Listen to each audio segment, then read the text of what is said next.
Um, but I mean, most of us know about the connection between the church and arts over the centuries. We know that that's not always, sometimes that's a really good relationship and sometimes it's a really bad relationship. And so here's a quote I just want to start out with tonight.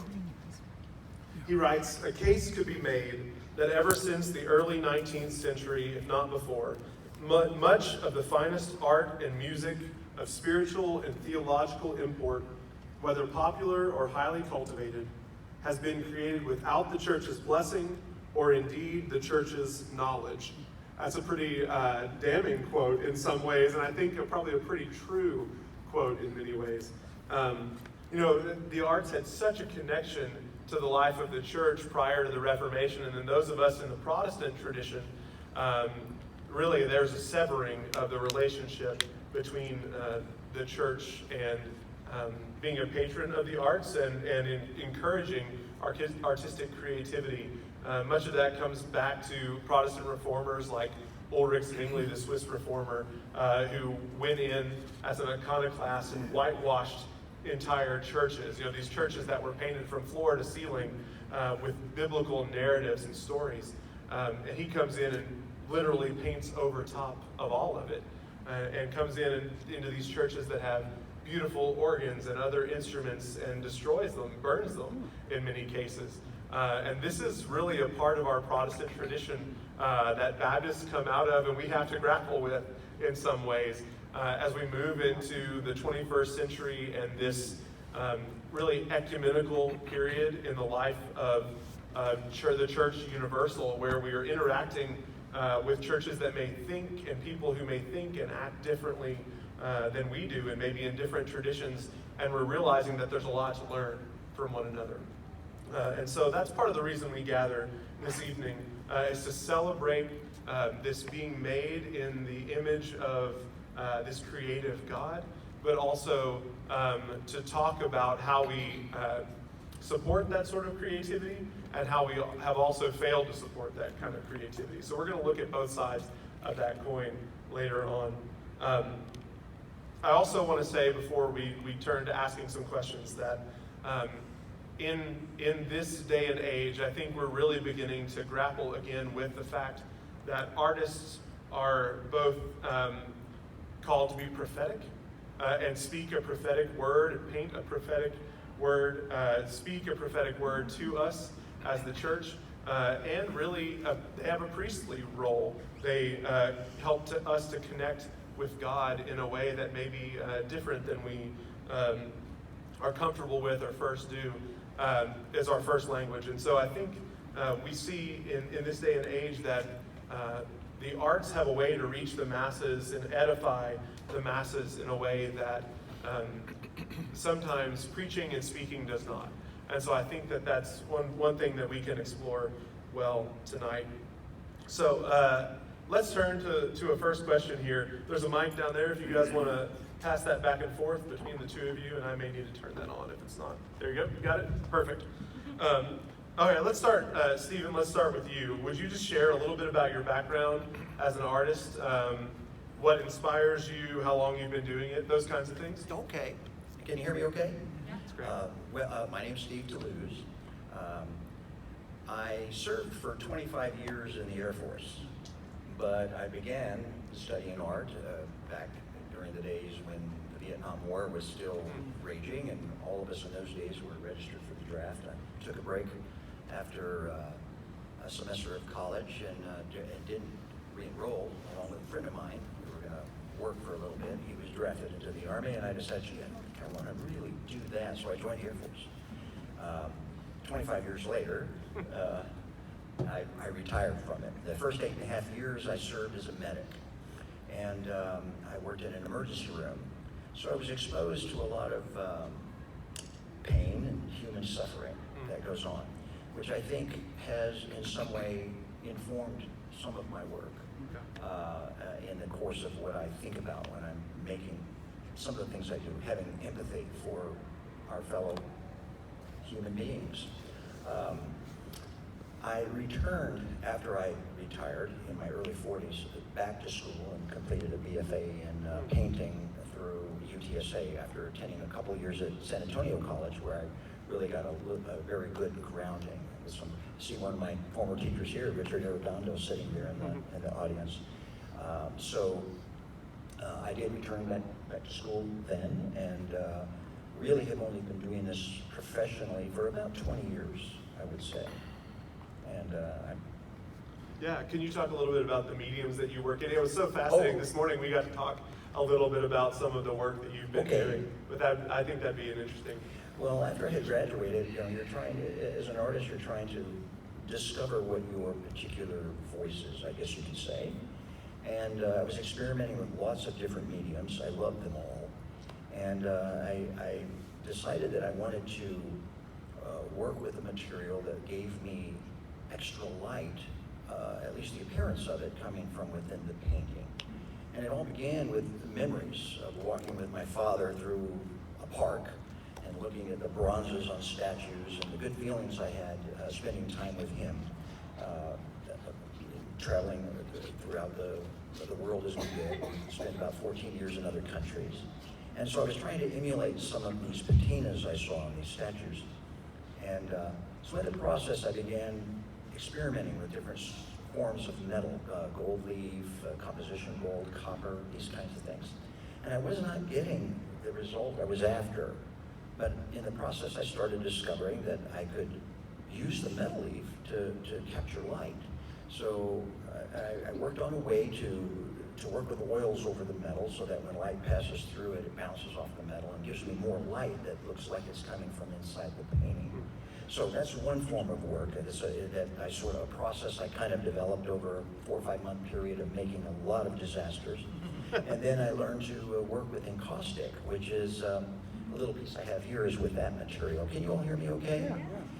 Encaustic is beeswax, for those of you who don't know, a damar resin, which is a hardener, and a pigment, the same kind of pigment that goes in oil, except you have to paint with a heated palette at 200 degrees, and you melt all this stuff together, and you get a couple of strokes, and then it dries very quickly, and you have to heat it with a heat gun or a torch, and you can gouge into it and do all these lovely, wonderful things. So it's a very liberating medium.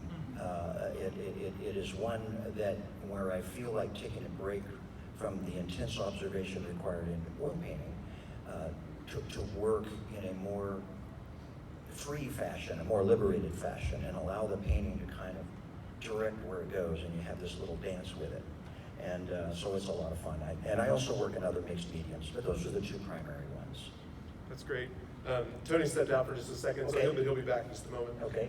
Could you share a little bit about the art that you displayed this evening, the pieces that you brought, and how kind of the theme of light and life come out in those pieces? Well, I will say this first, that light and the exploration of that is a recurring theme in a large amount of my work anyway. I think folks who know me know that, and I'm very much about that kind of expression.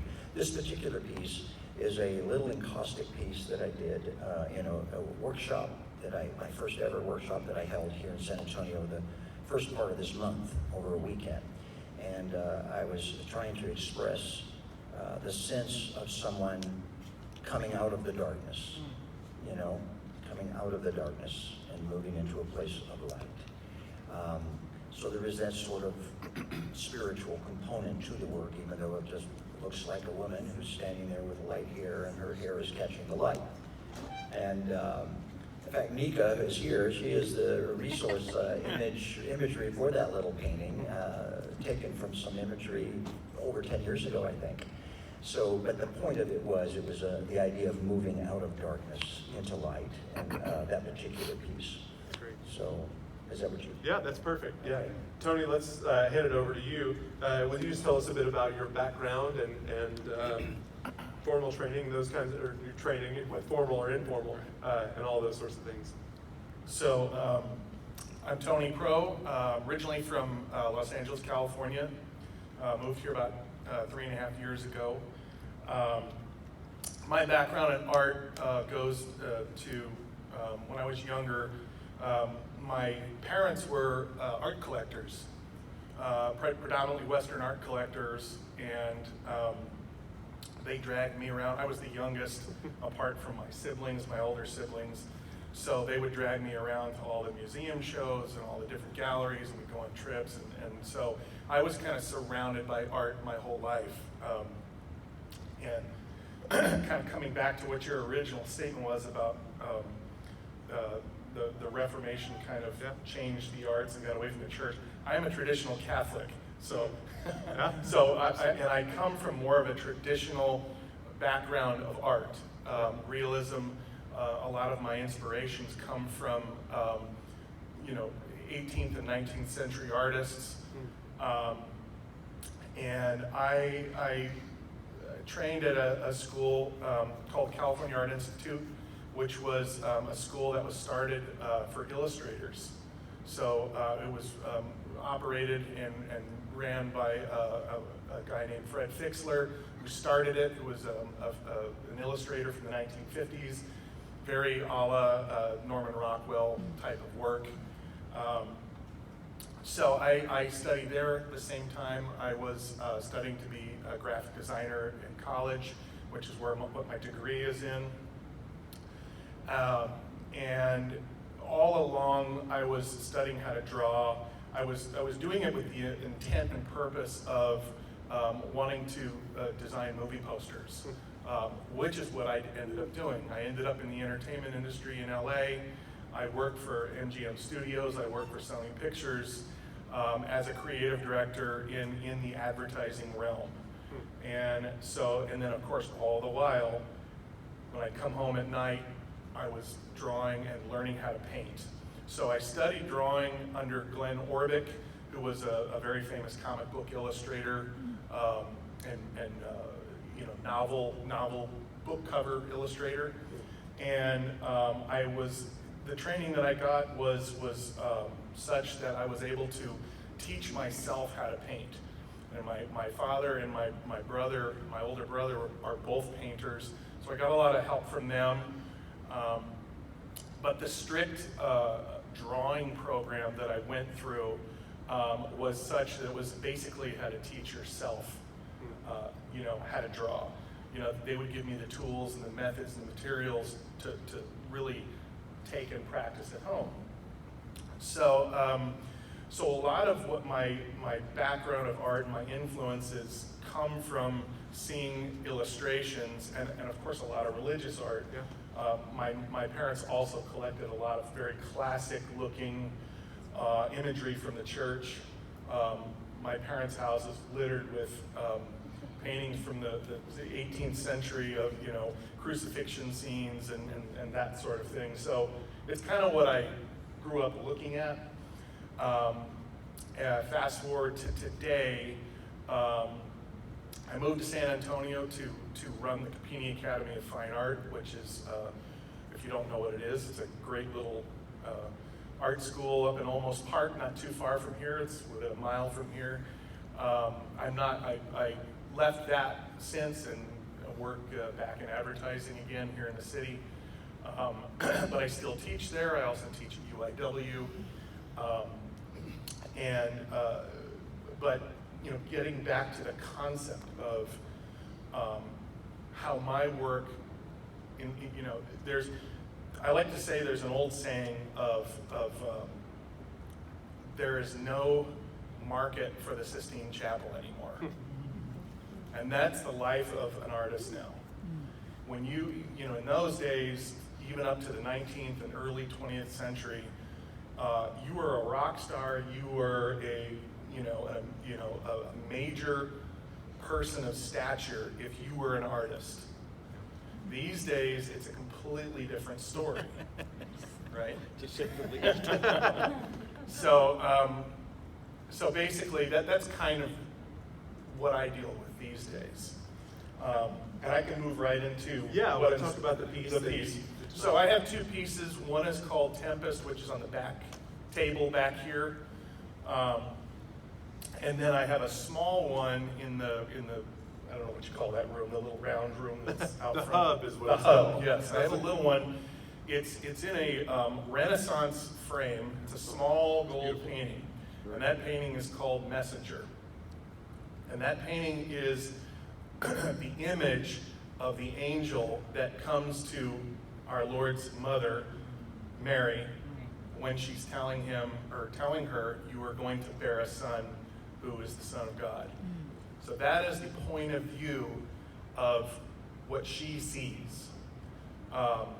That scene is not usually depicted like that. In fact, my mom has an Annunciation scene in their bedroom. It's an old painting. And I thought, well, what would this look like? And I painted this. I didn't paint this for this show. I painted it some time ago. And of course, the frame kind of matches with a very Italian Renaissance feel to it. But I wanted a window into what she saw, and that's really what gets to the core of my work. I want the viewer to be able to see what I see. What do I see as an artist? What do I feel? What do I think as an artist? Sometimes it's of the divine. Sometimes it's romanticism, and other times it's sarcasm. I have a line of work that's based in sarcasm. If anybody's familiar with my work, I do a lot of celebrities or non-celebrities in clown noses. And oddly enough, that's happened to what I get known for the most on social media. But it's a very, very small percentage of what I've done over my career. I mostly paint life through my eyes. What is life through my eyes? That's what I paint. If it's I paint landscape, I paint still life, I paint just whatever. And that's mainly from just being inspired by some of the great artists that inspired me. Thank you all both for your responses there. That you set me up well for a couple of other things. First of all, I want to say, I want to point you to a book that I brought, which I just absolutely love. If you have any interest in this topic at all, you might want to check out For the Beauty of the Church, Casting a Vision for the Arts. It's by David Taylor. He was an arts pastor at a church in Houston, or a church in Austin. His wife is a visual artist, and he's a playwright, and they did this building an arts community in Austin in their church. And then he went to teach at Fuller Seminary and teaches in the Houston campus for Fuller, working with the Brim Center there and connecting artists in the local church. And it's a series of essays in this book, and the last one he brings up, the church has to really reclaim and own this culture of patronage. The church has been so richly blessed, and it's all from God anyhow, that we have to reclaim and own this culture of patronage for the arts. And I think that's a really important task for us, and that's why these paintings are for sale this evening. That's part of it, right? And this is to support artists who are teaching us and allowing us to see the beauty and the glory of God in different ways. For me, I'm a vocal artist, a choral artist, and that's my training and background. And for a lot of the time, I would have never said that I was an artist because I didn't really understand myself in that way. If you had asked me what I do, I definitely wouldn't have said that I was an artist. But I think that there's something to that in those of us who work in artistic endeavors understand this culture of patronage really well, right? We are oftentimes what we do is referred to as useless, right? At what point is there in music and the arts? And I think that especially in the church, it finds a great use. And God has ordained this for the church to utilize the arts in a really profound way. And so that's one of the things from that book that I wanted to point out. But the other kind of gets us into the question of how the church has failed to support artists. And so he mentioned 6 things, and I'm not going to read all of those to you, but I do want to talk about one.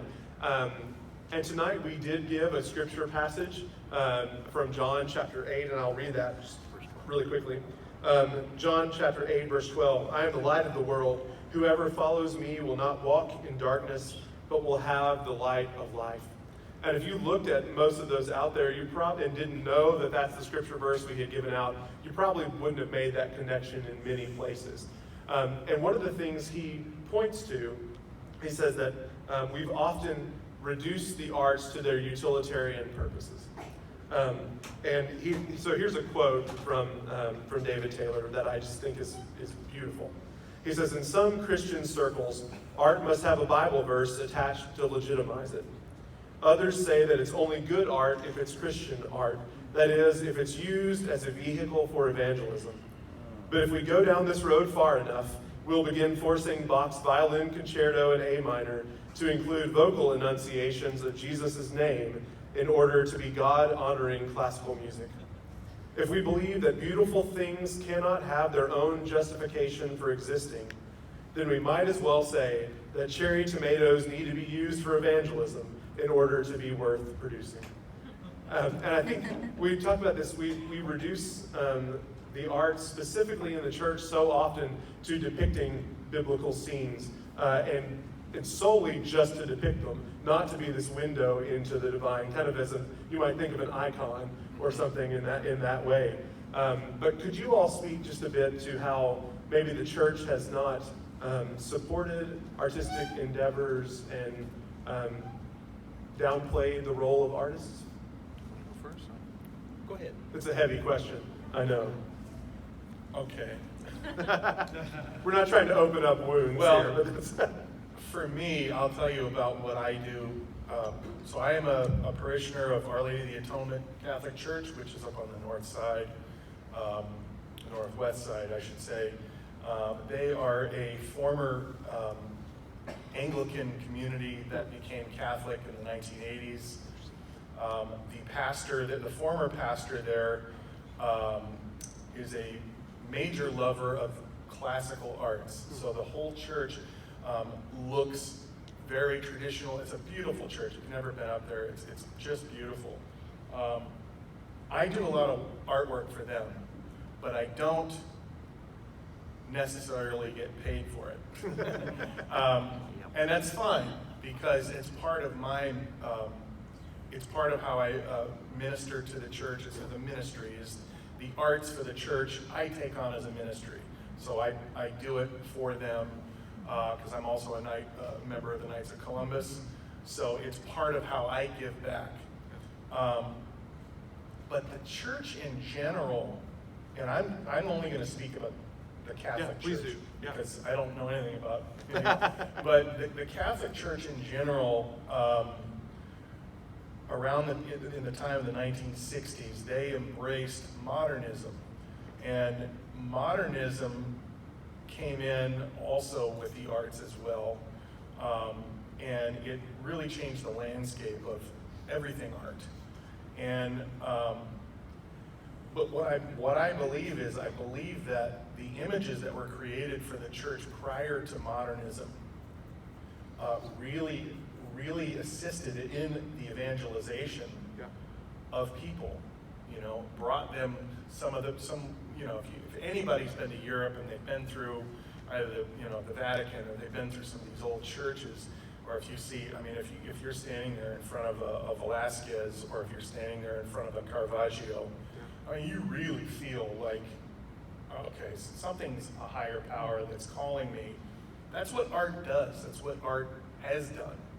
And that's what I hope, what we hope art can do for future generations. But the church nowadays does not, they don't employ artists to do that anymore. They are employing artists to create minimalist work. And if you look at a good portion of the newer Catholic churches in the city and around the country, around the world, the architecture to the art that hangs, to the statues, to the crosses, they're very modernistic and they're very minimalistic. And that's pulling away from that evangelization that people need. People need beauty, right? Oh, yeah. And that's where I see why the church has failed the great artists, or artists that, and I don't want to, I'm not calling contemporary or modern artists failed. It's just that people need to see the sublime, you know? I mean, and of course artists can't hope to generate something as beautiful as what God has created. I can. So really that's kind of what I have. It's good. What he said. If I can backtrack just a little. One of the things that I focus on, a primary thing I focus on with my work is, you mentioned the sublime. This idea of a jaw-dropping state of awe that you have when you look at a magnificent sunset or a phenomenal mountainous structure with its jutting out of the ground and the light is striking it and it's so powerful, and then you are brought to your knees realizing how small you are in comparison to these indicators of tremendous beauty that are the creation of God. And so you're made to feel small in that in some way. And so I'm very much interested in that kind of thing. I also think that there is a kind of yearning that we have as human beings to know that we are not alone in this vast plane of existence and this walk of life that we go through. And I mean that in a very general way, not just among Christians, but the world in general. I think I try very hard not to be preachy or to beat people over the head with my art in terms of what my beliefs are. Rather point to what could be. I like the idea of using this notion of the sublime, the expression of the light, elements of mystery, beauty, because I think beauty is something that is a kind of or at least certainly one evidence of a living God. I mean, it points to a hopefulness, I think, and that's something that we can all embrace, I think. I think in terms of I don't really think that church is failing. I think that we just live in such a different era where artists are seen now as kind of oddballs. You know, we're kind of a curiosity. A Christian artist has a difficult time feeling at home in the art world. We're not kind of a part of it sometimes, and you have to sometimes, gosh, you don't want to compromise this or that, but you know, you just are not entirely at home there. So there are things that you do because you have to do them. I mean, then there are things that you really love to do. And the stuff that I really love to do are when I deal with things that have those spiritual components to them, like an area of space of light piercing an atmosphere that is like there's something magical about it. There's a source that's being revealed to you. You're getting a glimpse into this other realm of existence beyond this. I think we are far more than our physical shells that is our corporeal body. There's much more to us. And so giving some notion of, or some glimpse into that realm is what I really love to do. And I think if the church would allow us to do that, that's a fantastic thing. I don't think artists should expect that their church should be turned into an art gallery for us to hang our paintings all over the place. I think that's absurd, going too far in one direction. But I think it would be nice if, you know, maybe they can be involved in some way in supporting some murals or something that are done within your community, where people within the church are even involved with that process of creating these things that speak to something that is very spiritual without beating people in the head, if you know what I mean. I don't mean compromising that, but did I talk too long? I'm going No, on that's a great. tangent. I'm sorry. I would be remiss if this is a perfect lead into something. If you have not been on our Mulberry campus, into the children's wing, you're talking about murals that involve people in the church. And I think, Kara, maybe you helped with painting some of that, right? We had an artist in the church who donated her time and effort, Sean Bridges, to paint the entire children's wing. Downstairs, it's Noah's Ark and animals, and upstairs, it's biblical stories from Genesis from creation to Luke or Acts, Yeah. maybe. Yeah, I don't think it goes all the way to Revelation. Maybe it does. I'm not sure. But That might be rough in the children's wing. yeah, that's right. Okay, through the resurrection. Right. Yeah. Okay. I walk by it every week, but it's it's a beautiful project that was taken on by many people in the church. It's 2 floors of a huge wing of the building, and it took a lot of people to do that. One of the things you also mentioned. How many of you all are familiar with Mako Fujimura? A phenomenal artist in his own right, Japanese-American artist.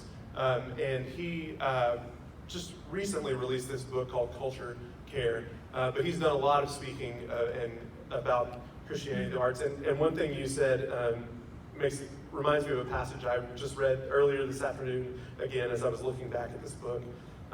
Talking about how artists feel sometimes out of, like their home is not, Christian artists feel that they don't feel at home often in the realm of other artists, but they also don't feel at home in the church sometimes. And he calls them this, he says, artists, those whom he calls border stalkers, live and work at the edge, on the margins of the social mainstream, where they contribute powerful insights, alarms, reflections, and yearnings about our human situation. Their work establishes the urgency of the arts as honest and courageous testimonies of suffering and hope, as you brought up earlier as well.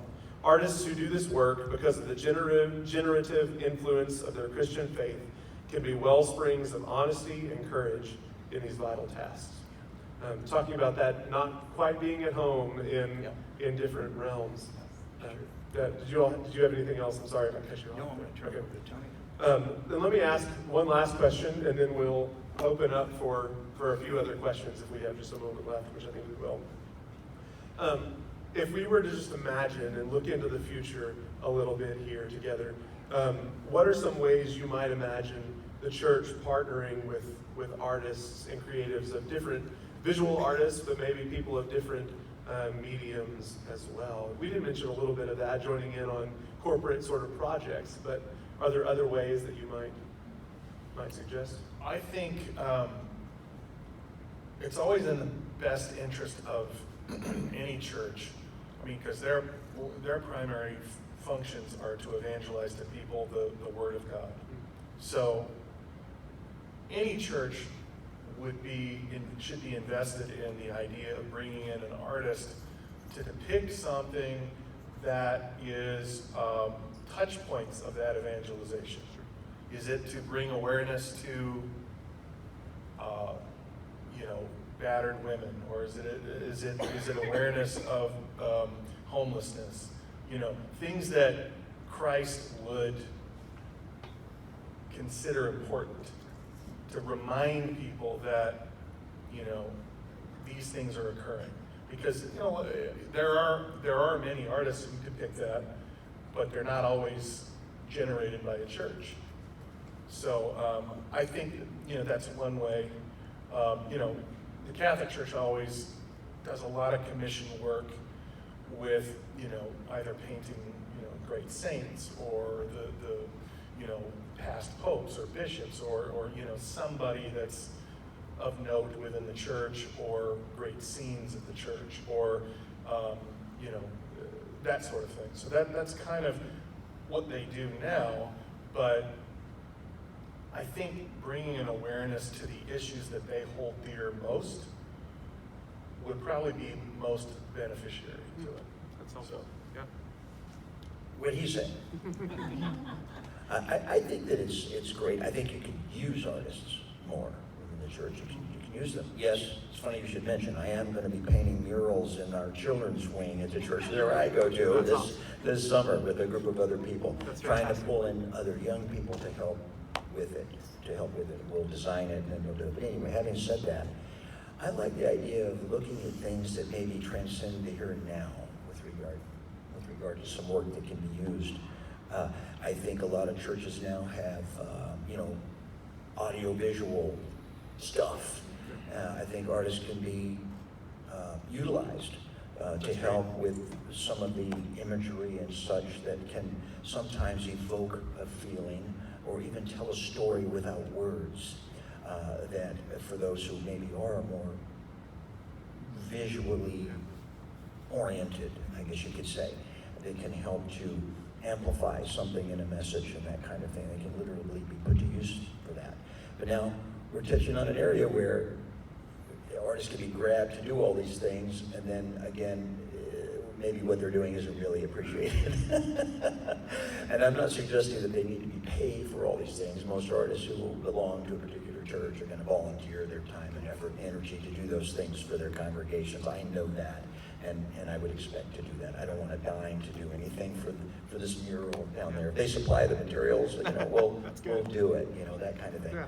But if we can do things, I like the idea of engaging community, doing things that reach people, that have a message that, again, it doesn't have to be super concrete, but it can create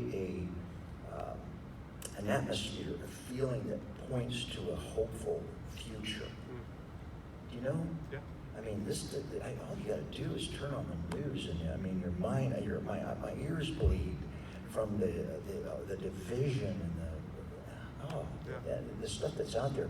It would be so great to have artists utilize, even within a church setting perhaps, to have the support of them to do things that provide that kind of hopeful sort of message and hopeful imagery within our communities, not just within the church, but within those communities that the church serves. Absolutely. Yeah, before we open it up for conversation, I'm going to tell one last story from Mako Fujimura from his book there. I was reminded of this as I read through it today, preparing for this evening. He tells the story of when he was a young, struggling artist, and some of you could relate with that, right? And his wife was working, and he was at home painting during the days and working with a special ed program, teaching art to these kids, and they had no food at home, and they had no money to purchase food. And his wife came home with flowers that she had bought, this beautiful bouquet of flowers, and he said, I immediately got angry because I said, how in the world can we afford to buy these flowers when we don't have enough food in the fridge or in the cabinets for us to eat tonight?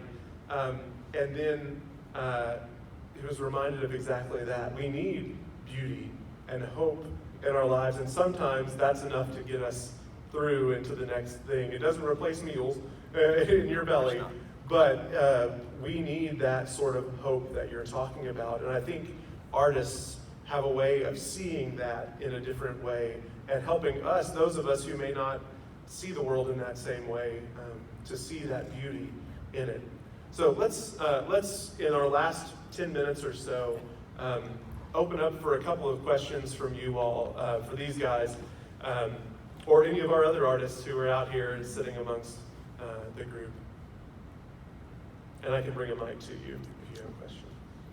Don't be afraid. I would like to say that I think that art can start a dialogue amongst people where we're not so carved into what we've been taught to believe. As artists, sometimes come in a completely different perspective to share in a creative vein that opens up even their consideration of what they do.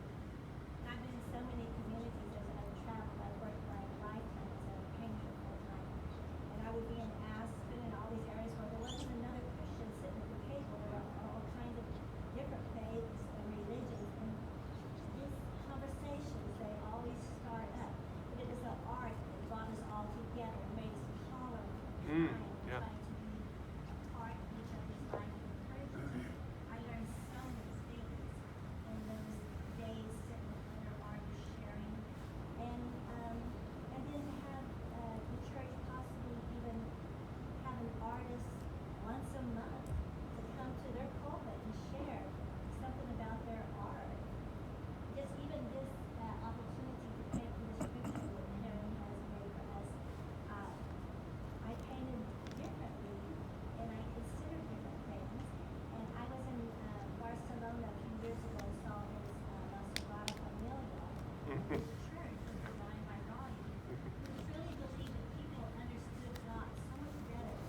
the church. So what did he do? He designed the church to feel as if it was nature. The pillars became trees and flowers were covering the ceiling. And when I walked into that church, I felt God's presence so beautifully. But as an artist, I came home and I wanted to talk more about who God was in relation to that church. And so, you know, I think just like I like to sit down with someone that works on cars with mechanics, you know, we learn from each other. But every single profession teaches the other something else, really about life. So, That's great. Thank you. I got a question. Yeah. Yeah. So my question will be a non-spiritual question, artist to artist, if I can do that. Go for it. Have you, either one of you ever had one of your pieces on display and had people walk by it, barely slowing down to glance at it and walking on? And how does that make you feel, and how have you handled that feeling? Yes, I have. One of the things that we have to learn early on, some young artists or those who are new to it have great difficulty with that, because when you create something, especially if you've spent a great deal of time on it, it's like your baby, you know, it's something that you've put out there. It's a piece of you has been invested in this work. But you have to begin to understand that not everyone is going to connect with what you do. One person will look at your painting and go, yeah, okay, and not give it 2 seconds. The next person will come along and go, someday that will be in a museum. And you'll hear that kind of thing. And that's just the nature of it.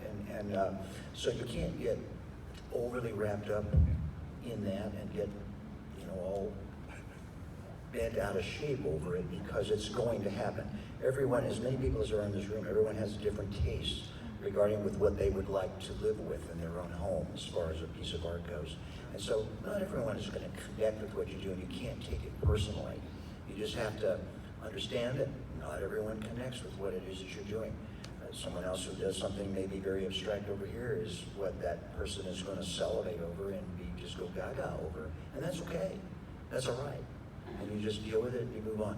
And remember, you're just looking at a piece of art. You're not criticizing that person. They're not attacking me by ignoring it. You know, that's okay. It's just not their taste. And you just move on. I had a pretty good training ground for not having an ego about art. Being in the entertainment industry, in graphic design, doing movie posters, there are more cooks in the kitchen on criticism about that work. And when I just had started out, I was pretty proud of everything I did, or a lot of stuff I was doing. And you'll be in a room with 10, 15 people, and they'll tear it to pieces right in front of you. So by the time I became a professional fine artist, I had 15, 18 years of that under my belt already. So I just put the work out there. You know, like Steve said, not everybody's going to have the same taste. I just try to work through that and just, you know, I mean, that's really all it is. I mean, it's not something that you just focus on, you know. And of course, these days, you know, with social media, you can put something out there that you work on forever, and you get a handful of likes. And then I'll do something that, like, I banged out in an hour, hour and a half, and I get, it goes viral, and I get 2,000 likes. So I mean, it just, there's no rhyme or reason to that. So you just. It isn't. If I may. If I have a gallery opening, and I have it's a solo show, and I have 18 paintings on the wall, and there's that one I have right over there that I knew was going to be the first one to fly out the door. But this turkey over here isn't going anywhere, probably. Turns out that turkey flew out the door, and the one I just knew was going to go sat there, and no one was interested in it. And that's the nature of it as well. You just can't. You can't. You just put your work out there, give it up, release it to the world, and there are going to be those who are going to connect with it, is the term I like to use, and those who aren't. And you just move on. your life goes so much better if you don't get all, otherwise you'll just be anxious and all crying all the time. It's silly to do that over a painting, because in the end, that's what it is, a piece of art, and you're not hurting anyone's life over it. It's just. Good, thank you. Anyone else? One more question? I don't know if I need the mic, I guess. We'll give it to you. I really do appreciate both of you expressing visually in my mind, as you have talked about it, trying to capture the spiritual nature of what you're trying to do. I'm not a painter. I'm actually irritated, but I am a photographer. And I'm irritated that my phone right now is about as good a lens as my single lens reflex. So the world is changing. I was infected in Spain when I was in graduate school. I became a Catholic to people, but I could go into an old church, a Dutch church somewhere, and find an El Greco just hanging. I don't know the day that'd be hanging there without some security. But El Greco, of course, as you know, captured spirituality very well. My wife is a docent at McNay. We're familiar with the San Antonio Museum of Art. Where are we going today in the contemporary world with respect to spirituality? It seems to me there's an undercurrent going on. There's so much other stuff going on. Could you comment on that? Well,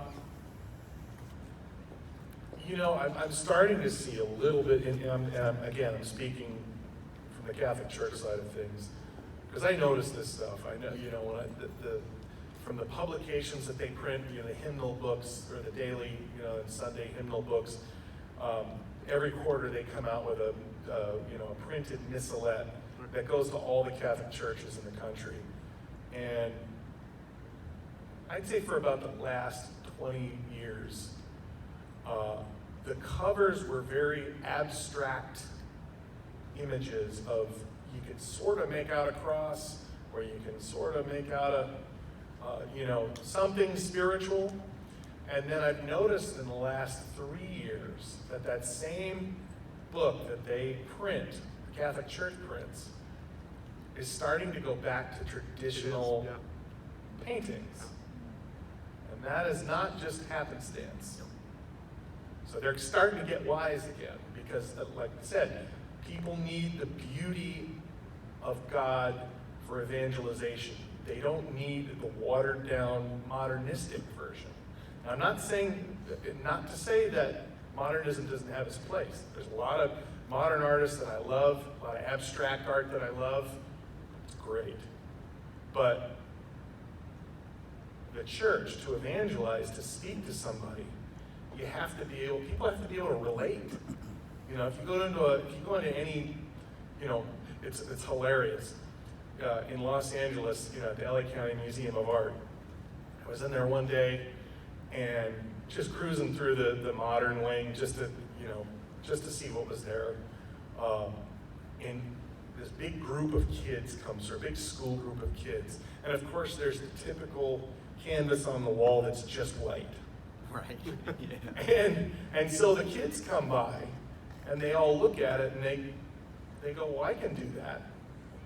Well, yeah, anybody can do that. So that doesn't evangelize anybody. It makes somebody rich. They sell it for millions. Why? I don't know.